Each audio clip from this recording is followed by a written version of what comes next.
તો દહેગામમાં બનેલી ઘટનાને લઈ સાંસદ રામ મોકરિયાની પ્રતિક્રિયા સામે આવી છે। હિન્દુઓ સનાતન ધર્મને માનનારા છે અને સહનશીલતા છે, સહનશીલ છે। હિન્દુઓના તહેવારોને નિશાન ન બનાવવા જોઈએ। ખાસ કરીને વિધર્મીઓ અને અસામાજિક તત્વોએ સમજવાની જરૂર છે। આવી પ્રતિક્રિયા રામ મોકરિયાની સામે આવી છે।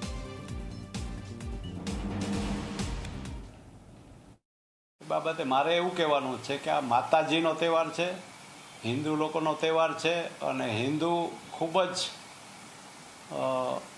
સહનશીલ પણ હોય છે અને ખૂબ જ સંસ્કારી વિચારોથી હોય છે।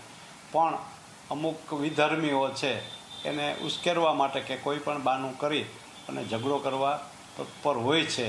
એમને ઘણા બધા સબક શીખી લીધા, મળી ગયા છે, છતાં પણ આપણી હાર્મની, સૌહાર્દ હાર્મની જે હોય જળવાય, એમાં પથ્થર નાખવાનું કે કામ કરે છે એ ગેરવ્યાજબી છે, વ્યાજબી નથી।